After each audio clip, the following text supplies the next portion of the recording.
Hello and welcome to Susan the Shed, and today I'm going to show you how to make one of these headbands that saves your ears getting hurt from when you're wearing face masks. So what happens is, throw it on the floor, what happens is the elastic goes round the button rather than your ears. So that's what I'm going to show you today. So the first thing you need to do is cut two pieces of fabric. This is 35 centimetres long, both pieces, by 15 centimetres and 6 centimetres. So 35 by 15 and 35 by 6. And then you need a piece of elastic, and this is going to be 21 centimetres. So the first thing you're going to do is you're going to fold these in half lengthways, in on itself, so the nice side, I don't think there's much difference there, but the nice side in on itself. I'm going to sew down all the way down that length.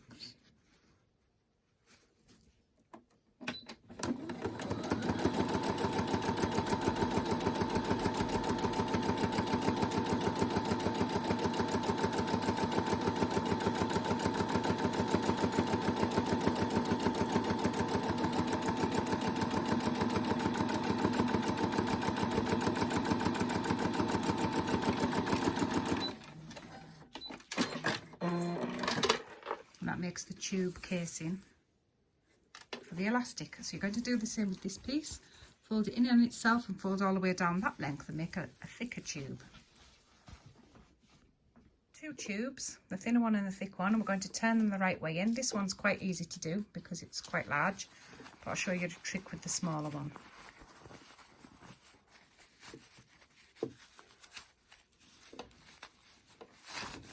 Turn that in on itself. Straighten out. So with this tube it's a little bit trickier because it's thinner, so I use this little gadget here which is called a pinch bodkin, and this little ring slides up to make them grip so you don't have to hold them. So we'll slide that right down, we're going to pop it in the top, and we're going to tuck the fabric into the top of the pinch, make sure it grips, and then from inside you push that ring, you can feel it all the way up. Now I have to start this off a little bit by pulling some of the fabric over, just like that, and then you should be able just to slide and pull.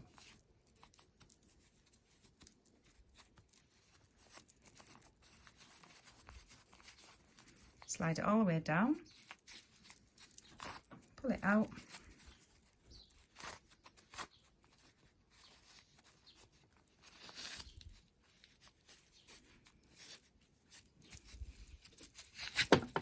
and there we go. And we release that pin and release your tube. So the next thing we're going to do is pop the elastic into your small tube, into your casing. So again we use the pinch bodkin, we pinch it, slide that ring all the way up so it's got a really good grip on it, and then you're going to slide that through the casing.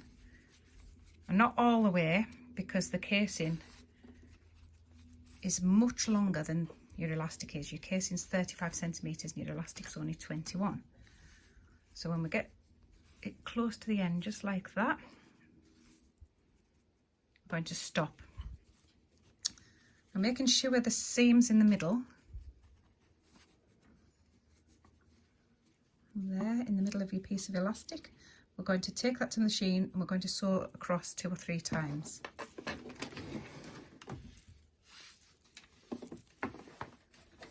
Just for strength, quite close to the edge.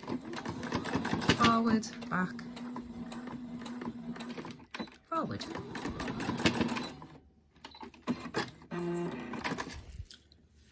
Now that bodkin's still in there, so what we're going to do is we're going to fetch it now to this end, fetch your elastic out, make sure it's straight.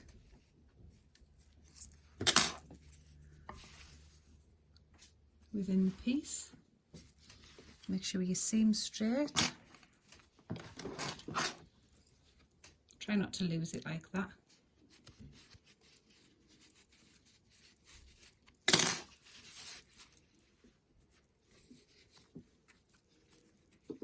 Find the seam, so make sure your seam's straight. And we're going to sew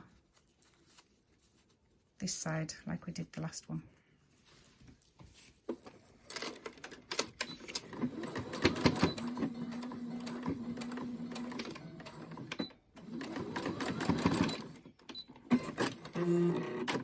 I must apologise about the bad camera angle on this video, but the camera's actually totally in my way. So I'm not doing a very good job of this one. So that's what we have there. We have the elastic in a piece of casing. So the next thing we're going to do is we're going to get the bigger tube that you made earlier. And you're going to have this seam, the seam that we sewed it together with. We're going to have that facing down. So have it in the middle like that and then downwards. And then we'll get this piece with the seam on facing up. So your seams are away from each other. So that seam there facing up, and we're going to pop that just in the middle of there like that. And what we're going to do is we're going to fold one side over and then the other side over. I'm just going to sandwich that in, and now we're going to sew across that, and I always do that 2 or 3 times as well. So do it about a good centimetre in this one. And then we can neaten off the edges.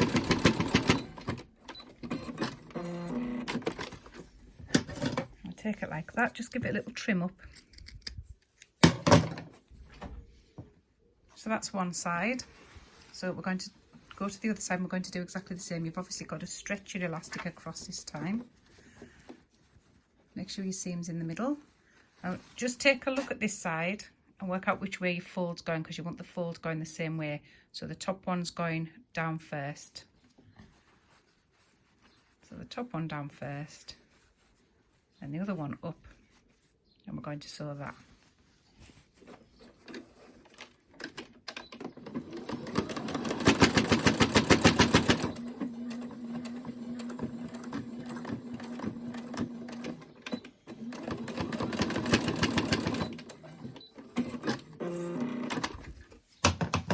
That a trim off, and that is basically it done before the buttons. So you pull that out, pull this side out, and that's your headband. So all you've got to do now is sew your buttons on. So a nice big button onto here. I like the nice big ones because they seem to be good ear savers. And then one onto the other side. And you can either do that by hand or you can use the machine. If you'd like to use your machine to sew your button on, continue watching, because the rest of the video will be about how to sew the button on by machine. Otherwise, hope this has been useful. Hello, and welcome to Sue's in the Shed. Today I'm going to show you how to sew a button on using your sewing machine. Once you get the hang of this, you can get loads of buttons sewn on in really quick time. It just takes a little bit of practice.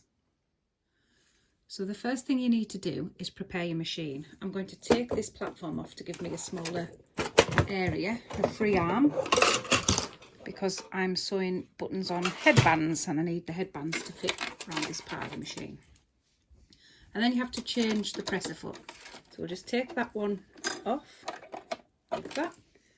And this is the foot that you're looking for, that comes with your machine, and it's a button foot. I'm just going to pop that in like that.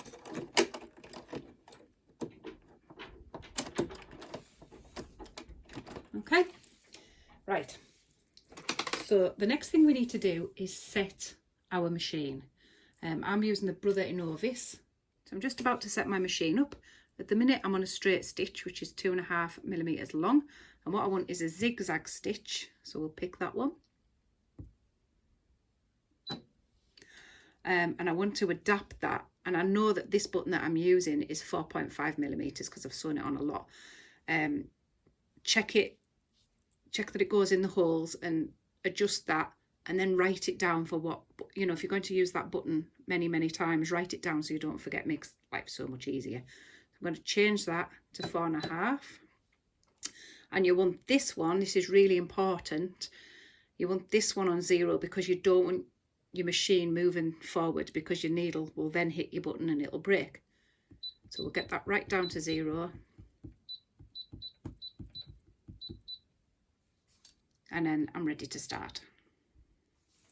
So these are what I'm going to sew the buttons onto. It's a stretchy headband for masks, and it would take ages to sew the buttons on by hand. So I'm going to use the machine. So the first thing I do is position the piece of fabric in. This is probably an awkward thing to sew a button onto as a complete beginner, because it's shaped at the end, and what I want to do is try and avoid over sewing the edges in. So if you're going to sew buttons on, I suggest you get a piece of flat fabric first and have a little play before attempting something that's got a bit of shape to it. So I'm just going to lift the presser foot up and hold it there to grip the button. And I apologise for keep jerking the camera, it's really in my way. So just a little bit of manipulation to get it where I want it to be. And if you can see, I've positioned the two holes, the two furthest away holes, each side of my needle. And the first thing I'm going to do is use the hand wheel at the side of the machine to check that needle goes into each hole comfortably before I hit the go button. Otherwise your needle is going to hit the button and it's going to break. So always check that first. If it doesn't fit, tweak your settings and try it again. And once that's in place, I'm going to hit the go button and I'm going to allow it to do about 10 movements. Once I've put the presser foot down.